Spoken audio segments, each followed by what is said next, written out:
Hello ladies and gentlemen, Deja Vu here, coming at you with the second set of the Winter League series between STARS and KT Rolster. Forgg taking that first game down against kind of a nooblet little sulky whose build just did not work. Forgg able to take it down with some 2-port rates against that Zergy. And now we're going to have Guemchi popping out for Forgg. Now Guemchi is usually just an average player. He wins some, he loses some, probably hovers somewhere around 50% for most of his career. But during Winners League, for some reason, Guemchi just turns it up a notch, able to play very, very well with no notice against who he's playing. I guess he's got very good impromptu skills. Maybe not the best prep. Maybe that's what it is. I don't know how, but seems like that's going to be the kind of thing that he's good at, because I believe he has an all kill and maybe a 3 kill or 2 3 kills, something like that so far this year. And I believe last year he also had some very impressive plays in the Winners League as well. This map is going to be New Tornado, and we're seeing here that it's pretty darn even PvT, 6-6.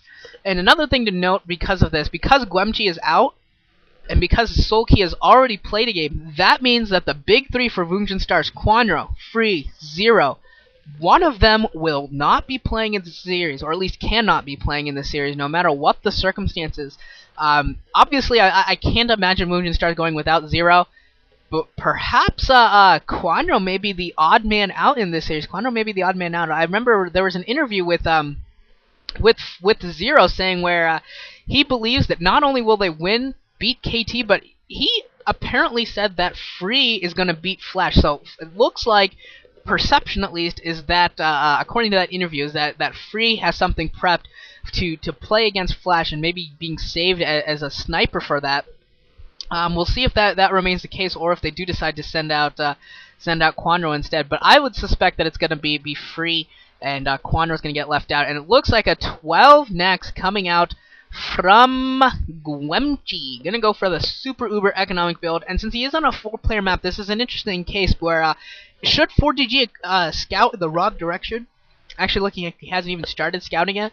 Could be a very, very late scout on him, and no geyser going up, so this could actually be a very early command center from Forgg as well.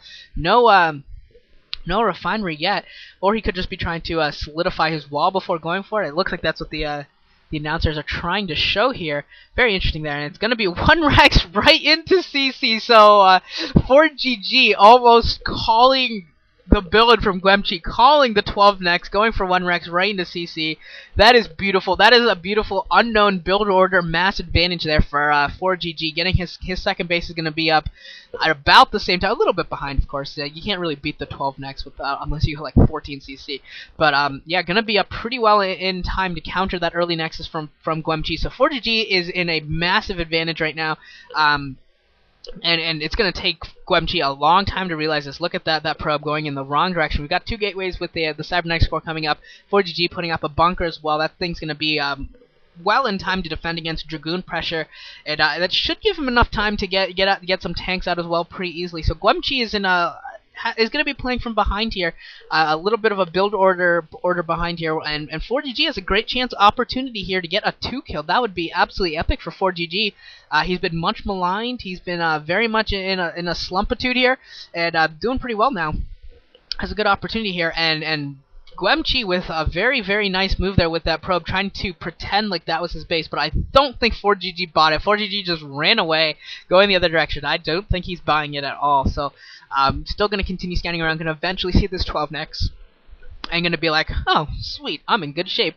But yeah, I actually didn't even need that bunker. Of course he didn't know that, so going to be the safe way to do it. Cybernetics core spinning, going to get the range upgrade going, and I think Guemchi now knows what happened. He's like, damn.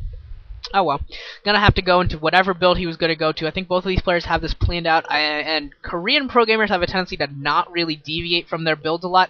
The best players usually do, but most of the mid-level players have a strategy going into the game and don't alter that significantly unless they have a really good, unless it's something really, really big. They usually won't alter their build too significantly. If he was going to go reverse, he's still going to go reverse. If he was going to go DTs, he'd still go DTs. That type of thing is not really normally going to change amongst your mid-level players. And we got 2 factories coming up here for Forgg and the second refinery as well. So his economy is bubbling. He's getting into good economic shape, and we have seen nothing so far from Guemchi. We have no tech yet. Just have that cybernetics core, at least as far as I can tell. Maybe I missed something, but I don't think he's gone for any sort of tech yet. Just looks like he's going to be building up forces. Maybe he saw the 1 racks in the CC, maybe thinking about taking a very early third. Maybe Guemchi is like, I want to win this game economically, so one way or another, I'm going to get an economic advantage. That could be a possibility for him here. Go for an early third. And looks like he's pushing out a little bit just with the Zod and a couple Dragoons. Robo facility, so not going to be that. Not going to be going for, well, still could be an early third if he goes obs, theoretically, but could be Reavers as well. We'll see what happens here. 2 machine shops going up as well as an engineering base. We're going to see turrets in time to counter any sort of a dropping thing, dropping Reavers.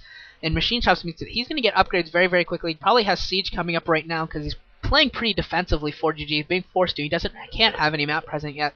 So just going to be playing pretty defensively. Going to try and solidify, get some tanks up on his ledge, and just going to try and buy time that way until he can macro up a bigger force. Bunker being peppered by these range upgraded goons, bunch of SCVs coming off the line to repair, and as long as he keeps SCVs there, he'll be able to have enough time to get his tanks out. Of course, this is a mineral draw on those on Forgg, and he's like almost looked like he forgot to repair for a second. We got siege upgraded and tanks are out, and there you go. There you see the first boom. Guemchi's gonna have to retreat here. The bunker harassment is gonna end. So good timing there by Forgg, not having spent too much time defending that bunker, which is very, very good for him. Got some missile turrets coming up in various locations. So yeah, we haven't seen the robo the robo support bay. If we see that, we'll see Reavers, and that'll be a little bit unfortunate because I don't think he's gonna have very much success there. It looks like it's just for an observatory, so could still be a quick third here. Still definitely potential for a quick third, and still have yet to see what he's gonna decide to do here. Engineering bay floating out as well. Gonna see a couple of Dragoons maybe if they're kept there. Nothing significant yet. Still only on 2 factories for Forgg, and it'll be interesting to see. I think this is a good map. I think it's a good place, good time for him to go for maybe a 5-fact push, something like that. We got a Citadel of Adun coming up for Guemchi. Forgg definitely has a little bit of an economic lead right now, and I think he should really push this into a military advantage and just try and pound Guemchi into the ground. I think he's got an opportunity to do that. And he can take advantage, especially since Guemchi hasn't really produced any big military here yet. Hasn't really done too much in terms of his own build. We do have 2 more factories coming up, so it's going to be 4 factories now for Forgg. And this engineering bay might actually go down, but tanks coming to play. If he wants it, he's going to have to lose some Dragoons, and doesn't want it that badly. Good decision there by Guemchi. That could have been really bad. He could have lost several Dragoons there too. Those well-positioned tanks. Very smart play there by Forgg, able to do that. Guemchi getting an observer and getting a full scout on, seeing everything that's going down, seeing the 4 factories coming up there, and the dual machine shop spinning, so he knows that there's a lot of upgrades coming his way. Going to have all the Vulture upgrades already completed, and it looks like Guemchi setting up for a 3rd base here, getting a Templar Archives up as well. Academy coming up for Forgg, so should be able to have some scans up in time to counter those DTs, but definitely only 2 scanners. Some DTs could definitely hold off the push for a significant period of time. If microed correctly, definitely can hold Forgg off for at least long enough for him to maybe get a 3rd base up, solidify a 3rd base, go Arbiter, something like that. Getting 2 more gateways up, going to get up to 6 gateways here, and just start macroing off of these 2 bases. Generally, off of 2 bases, you want about 6 gateways, 3 bases, 9. Generally is how it goes. 3 production buildings for each base.